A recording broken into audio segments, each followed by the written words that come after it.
오늘 우리는 한때 국가 성장의 견고한 축이었던 계층의 소멸을 목격하고 있습니다. 그 이름은 중산층. 수십 년간 고도 성장의 열매를 함께 나누며 안정된 삶을 영위해왔던 이들은 지금 그들의 삶의 기반이 되는 땅이 무너지는 경험을 하고 있습니다. 보이지 않는 거대한 힘이 그들의 지갑을 갉아먹고 그들의 미래를 앗아가고 있습니다. 그 힘의 이름은 바로 하이퍼 인플레이션의 어두운 그림자입니다. 지난 5년간 소비자 물가지수는 뚜렷한 상승 곡선을 그렸습니다. 특히 주거비, 식료품, 에너지 가격 등 생활의 필수적인 부문에서의 인플레이션은 중산층의 가처분 소득을 급격히 압박해왔습니다. 그러나 명목상의 임금 상승률은 물가 상승률을 따라잡지 못하고 정체되거나 미미한 수준에 머물렀습니다.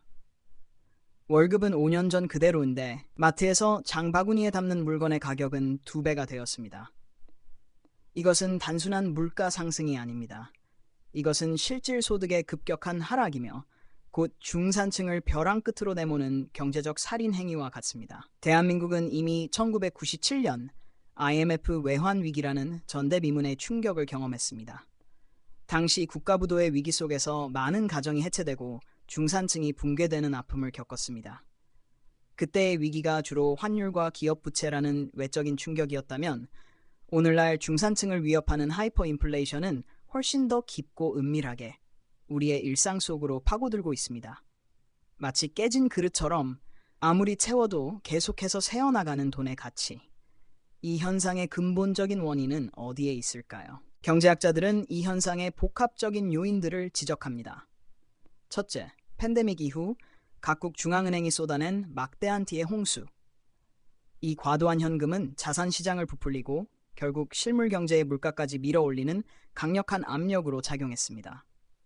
둘째, 지정학적 리스크와 공급망 교란으로 인한 에너지 및 원자재 가격의 급등.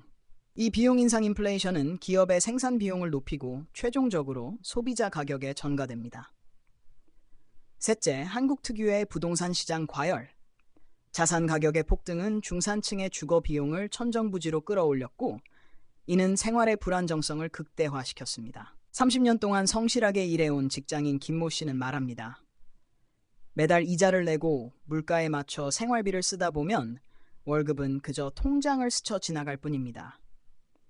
미래를 위한 저축은커녕 당장 다음 달을 버틸 수 있을지 걱정해야 하는 지경이 됐습니다.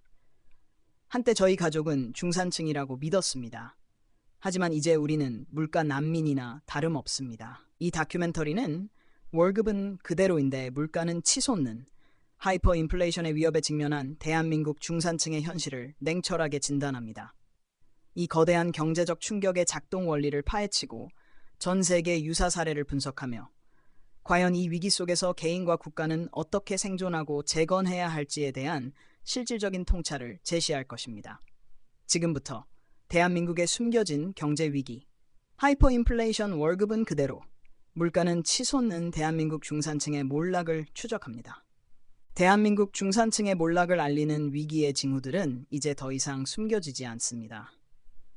통계청이 발표하는 공식 소비자 물가지수 CPI는 종종 체감 물가와 괴리를 보이며 대중을 안심시키려는 듯하지만 중산층 가정의 실제 장바구니에 담기는 물건들의 가격은 이미 위험 수위를 넘어섰습니다. 특히 서민 경제에 민감한 품목, 즉 슈링크플레이션, 이나 스킨플레이션과 같은 눈속임 인플레이션 현상까지 더해지며 소비자들은 돈의 가치가 매일 소멸되는 경험을 하고 있습니다. 양은 줄고 품질은 떨어지는데 가격은 오르는 이 현상은 숫자로 포착되지 않는 생활 인플레이션의 가장 잔인한 모습입니다. 중산층 위기의 두 번째 징후는 바로 이자 비용의 폭발적인 증가입니다. 코로나19 팬데믹 기간 동안 초저금리 환경에서 무리하게 자산을 매입했던 가게들은 이제 중앙은행의 급격한 기준금리 인상 러쉬에 직격탄을 맞았습니다. 2%대에 머물던 주택담보대출 금리가 순식간에 6-7%를 넘나들면서 매달 지출해야 하는 원리금 상환액이 급증했습니다. 금융 시스템이 불안정할 때 사용하는 지표인 CDS, 프리미엄까지 상승할 조짐을 보이면서 금융시장 전반의 위험 신호도 감지됩니다. 중산층에게 있어 내 집 마련은 꿈이 아닌 재앙이 될 수도 있는 상황에 놓인 것입니다. 세 번째 징후는 미래 소득의 불확실성입니다. 물가가 치솟고 금리가 올라가면 기업들은 투자와 채용을 줄입니다. 특히 경제 성장의 동력이 약화되면서 청년 세대의 좋은 일자리는 더욱 희소해지고 있습니다. 안정적인 고용과 소득을 통해 중산층으로 진입하고자 했던 다음 세대의 사다리가 무너지고 있는 것입니다. 이들은 치솟은 물가와 전셋값을 감당해야 하는 동시에 미래의 소득이 보장되지 않는 이중고에 시달립니다. 이는 세대 간 자산 격차를 더욱 심화시키며 사회적 활력을 떨어뜨리는 심각한 징후입니다. 중소기업 과장 박모 씨는 지난 2년간 금리 인상으로 인해 매달 수십만 원의 이자를 추가로 지출하게 되었습니다. 저희 부부가 맞벌이를 해서 겨우 이자를 막고 있어요. 아이 교육비, 식비는 줄일 대로 줄였는데 대출 이자는 피할 수가 없더군요. 남들은 영혼까지 끌어모아 투자를 성공했다고 하지만 저희에겐 영끌 부채가 되어 매일 밤을 괴롭힙니다. 경제가 이대로 간다면 빚을 갚다가 결국 집을 포기해야 할지도 모른다는 공포감이 엄습합니다. 이들의 불안은 단순한 개인의 위기가 아닌 국가 경제의 근간을 뒤흔드는 심각한 사회적 징후입니다. 마지막으로 환율의 급격한 변동성은 국내 인플레이션을 가속화시키는 주범으로 작용합니다. 원화 약세가 지속될 경우 수입 의존도가 높은 한국 경제는 원자재와 에너지 수입 비용이 증가하는 수입 인플레이션에 노출됩니다. 이는 다시 생산 비용을 높여 국내 물가에 반영되고 악순환의 고리를 만듭니다. 안정적이었던 대한민국의 대외 경제 환경이 흔들리면서 외환시장의 불안정성까지 더해지는 이 복합적인 징후들은 현재 경제 충격이 일시적인 현상이 아님을 강력하게 경고하고 있습니다. 위기는 이미 문 앞에 와 있습니다. 다음 파트에선 이 경제 충격이 작동하는 원리를 심층적으로 분석합니다. 하이퍼 인플레이션이라는 경제 충격은 단순히 물가가 오른다는 현상 이상입니다. 이는 금융 시스템의 깊숙한 곳에서부터 시작하여 실물 경제를 잠식하는 복잡한 작동 원리를 가지고 있습니다. 그 중심에는 통화량과 화폐 가치의 관계가 있습니다. 중앙은행이 경기 부양을 위해 시중에 과도한 유동성을 공급했을 때 단기적으로는 경제 성장에 도움이 되는 듯 보였지만 결과적으로는 화폐의 희소성을 떨어뜨려 그 가치를 하락시켰습니다. 마치 매매 수위를 통제하지 못해 범람하는 것과 같은 이 현상을 경제학에서는 너무 많은 돈이 너무 적은 재화를 쫓는 현상이라고 설명합니다. 2020년 이후 전 세계적으로 이어진 대규모 양적 완화는 한국 시장에도 막대한 영향을 미쳤습니다. 시중에 풀린 현금은 우선적으로 자산 시장으로 흘러 들어갔습니다. 주식, 특히 부동산 가격의 급등은 중산층의 상대적 박탈감을 키웠을 뿐 아니라 자산 디플레이션을 유발할 수 있는 잠재적 위험을 키웠습니다. 이 자산 가격의 팽창이 실물 경제의 인플레이션으로 전이되는 과정은 크게 두 단계를 거칩니다. 첫째, 부의 효과에 따른 소비 증가. 자산 가격이 오른 사람들은 더 부유해졌다고 느끼고 소비를 늘립니다. 둘째, 임대료 인플레이션의 전이.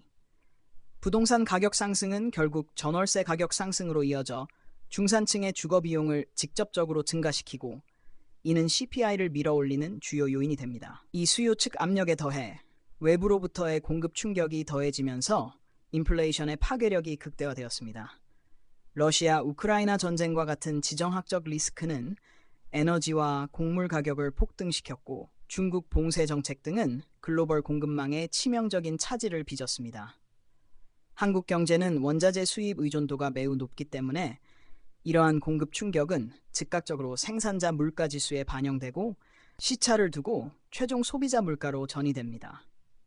이처럼 외부 요인에 의해 발생하는 인플레이션은 중앙은행의 금리 정책만으로는 통제하기 어렵다는 특징이 있어 더욱 위험합니다. 하이퍼 인플레이션의 작동 원리 중 가장 위험한 요소는 바로 인플레이션 기대 심리의 고착화입니다.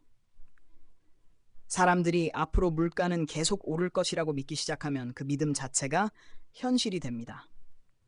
노동자들은 임금 인상을 요구하고 기업들은 미래 비용 상승을 예상하여 선제적으로 제품 가격을 올립니다.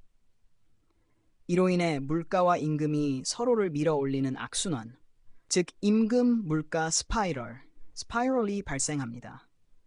이는 인플레이션을 통제 불가능한 수준으로 끌어올리는 마지막 단계이며 한번 이 단계에 진입하면 중앙은행이 고통스러운 고강도 긴축 정책을 펼치지 않고서는 되돌리기 어렵습니다. 이 모든 요소들이 톱니바퀴처럼 맞물려 돌아가면서 대한민국의 중산층은 소득은 제자리인데 실질적인 구매력은 급격히 감소하는 경험을 하게 됩니다. 통화량 증가, 공급망 충격, 그리고 기대 심리의 고착화라는 삼중고가 결합하여 경제 충격의 위력을 증폭시킨 것입니다. 이 작동 원리를 이해하는 것은 위기에 대응하는 첫걸음입니다. 하지만 이 충격이 이미 다른 나라에서는 어떤 파국을 낳았는지 다음 파트에서 글로벌 사례를 비교 분석해 보겠습니다. 대한민국 중산층이 직면한 인플레이션 위기는 고립된 현상이 아닙니다. 이미 세계 곳곳에선 통화 정책의 실패, 무분별한 재정 지출, 그리고 정치적 불안정성이 결합하여 중산층 붕괴와 국가 경제 파탄이라는 극단적인 결과를 낳은 사례들이 존재합니다.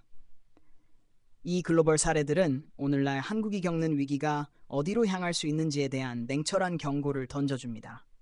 아르헨티나는 만성적인 인플레이션의 대명사입니다. 이 나라는 농업 생산국임에도 불구하고 수십 년간 포퓰리즘적인 정책과 과도한 재정 적자를 통화 발행으로 메우려는 유혹을 떨쳐내지 못했습니다. 그 결과 연간 세 자릿수의 인플레이션은 일상이 되었고 화폐 가치는 종이 조각처럼 하락했습니다. 아르헨티나의 중산층은 소득을 벌어들이는 즉시 부동산이나 달러와 같은 실물 자산으로 교환해야만 하는 생존 전략을 강요받았습니다.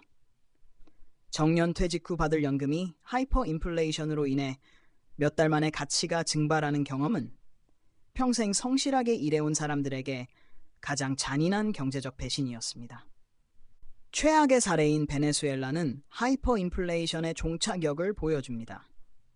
이 나라는 석유 자원에도 불구하고 포퓰리즘 정부의 통제 경제와 무분별한 화폐 발행으로 인해 연간 100만 %를 넘나드는 인플레이션을 경험했습니다. 화폐는 완전히 기능을 상실했고 국민들은 생필품 부족과 기아에 시달렸으며 대규모 난민이 발생했습니다. 베네수엘라는 통제 불능의 인플레이션이 한 국가와 사회를 어떻게 근본부터 파괴할 수 있는지 보여주는 살아있는 교과서입니다.